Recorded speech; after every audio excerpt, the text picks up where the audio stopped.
Hi, my name is Natasha Tiku. I'm a senior writer with The Verge, and I'm here with Tony Gallippi, the co-founder and executive chairman of BitPay. Hi, Natasha. Hi, nice to meet you. So this is Bitcoin's biggest presence at CES ever, right? Bitcoin also happens to be in the news a lot right now. It started a few days ago with a drop in stock price, and then recently the second largest exchange was hacked, and $5.1 million is in the ether somewhere. So it's kind of a strange time to have like this more professionalized presence, and then yet like the headlines are different. So how do you feel about that going into it? Sure. Well, Bitcoin is a new industry, and there's certainly lots of challenges, and we've had to really reinvent a lot of our inner workings and accountings to be able to function and survive in this new digital currency age. Because when you work with digital currencies, when they move, and you can't get them back, and you can't really trace them. So you really have to be very careful about everything you do from a security perspective, everything that you build, every server that your code is written on. Or deployed on. You need to understand who has access to that and who potentially could get into your system. So we've been coming to CES for 4 years. This is our 4th year here. And the first couple of years there were 2 or 3 Bitcoin companies, and then this year we have 10. Okay. So there's a tremendous growth from last year to this year in terms of the types of Bitcoin companies that are growing up to the point where they have a marketing budget and they've gotten some venture funding and they can get out. So there's a great variety here. We've got 2 exchanges, 2 wallets, a couple of merchants, an ATM, of course BitPay, the leader in merchant service. So the other big difference is the amount of investment that these kinds of companies are getting. BitPay in particular has funding from a number of high-profile individuals, Ashton Kutcher, Matt Mullenweg, Founders Fund, which is Peter Thiel's venture capital fund. Can you talk a little bit about how the infusion of venture capital has affected the industry? Yeah, so when you compare, let's say, 2013 to 2014, in 2013 there was, I think, about $80 or $90 million of venture capital invested in Bitcoin companies. In 2014 it was almost $400 million, so about a 4 times growth in 1 year. And it kind of mimics the early days of the internet around 1994, 1995, when companies like Amazon and eBay and Dell were really getting started and were starting to build their teams and build their products. So we're kind of at that stage in Bitcoin's life cycle now. But venture capital does a couple things, right? It allows us to hire really good engineers. We have to develop software because we're a software company. And just talent is extremely limited. Every software company from top to bottom is short on developers. So you need to be able to recruit and find and retain the best talent you can. We also have sales, marketing, compliance, finance, all the things that you need to run a business, especially a business that handles money. So all that takes time and resources. So surely, if this is a showcase, it couldn't have felt, from the people I've talked to, it seems like this is just a hiccup. Like you said, it's a new market, there's a long-term trajectory, but surely it can't feel good to have a showcase right before a bunch of little to $5.1 million hiccups right before you go in. Yeah, look, Bitcoin is a young industry. There's going to be these hiccups, and the best thing we can do as a company is to try to build our service to absorb as many of these speed bumps as we can, and certainly we want to insulate our customers and insulate our merchants from any drama of the day that happens in Bitcoin. Right. So we try to do that as best we can. We try to make sure that our systems are as good as they possibly can be. In the events that happened this week, our service was just fine. There were no interruptions to our service.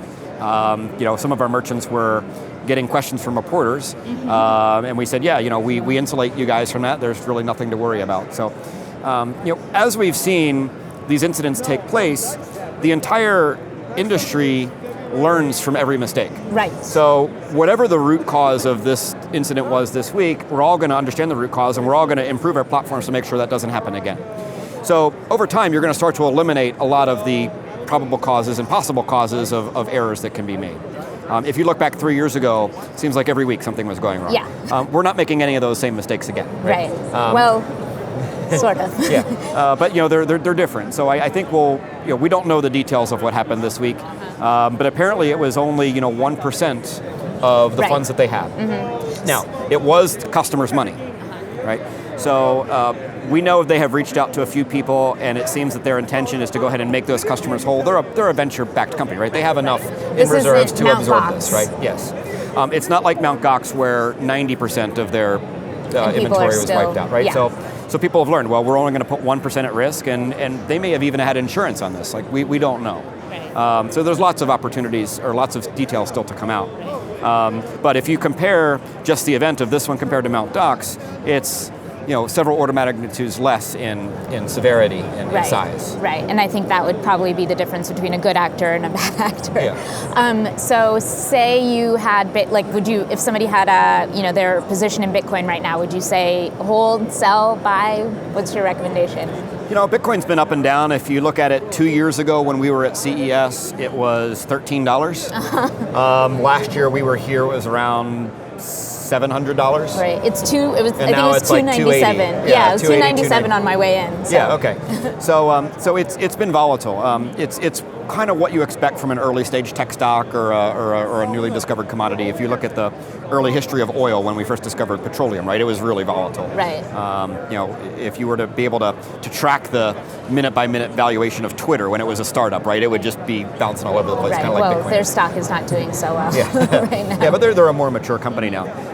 So I think that when you look at the potential for Bitcoin, I think there's a tremendous opportunity to really start to gain market share and open new types of payments that weren't possible before. Right. Doing micropayments and tipping online, doing peer-to-peer payments of small amounts anywhere in the world. Right? You can't do that with anything today, but there's huge markets that are available.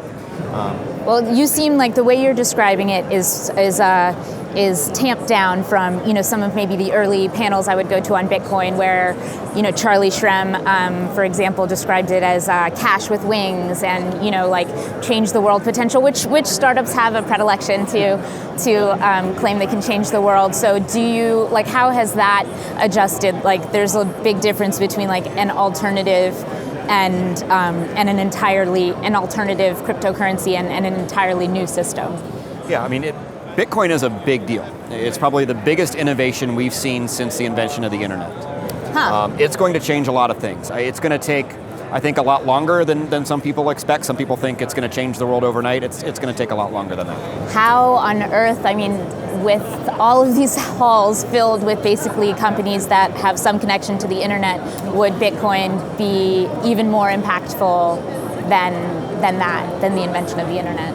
Well, it's interesting. We see a lot, and even at this show, people are talking about the Internet of Things. Right, not my favorite where machines phrase. And devices can now, start to be connected.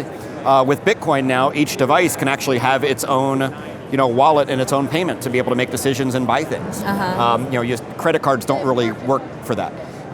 There's a T-shirt that one of the engineers at one of these companies has, and he wears it in the office, and it says, "In the Internet of Things, nobody knows that you're a refrigerator." Oh, that's good. So Bitcoin as a digital currency, it makes sense for digital devices to be able to communicate with each other. It's easy to transact anywhere in the world. I can send a nickel worth of Bitcoin from here to China instantly.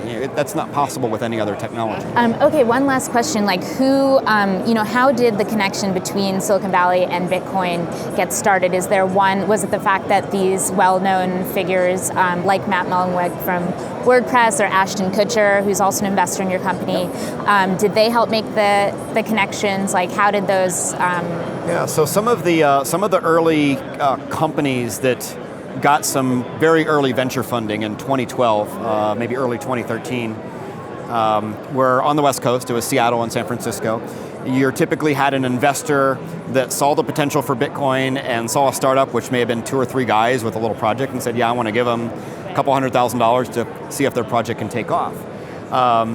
Then in late 2012, you mentioned Matt Mullenweg. Well, WordPress was a customer of BitPay. They were probably the first major household name that everybody would recognize that said, "We're going to accept Bitcoin and we're going to do it worldwide," and they chose BitPay. So WordPress was actually a customer of us, and they were using it, and a lot of it was driven by Matt. He's like, well, right, and he knows everybody. Yeah, he said, I have a service that really anybody in the world with internet access can come to WordPress and create a blog.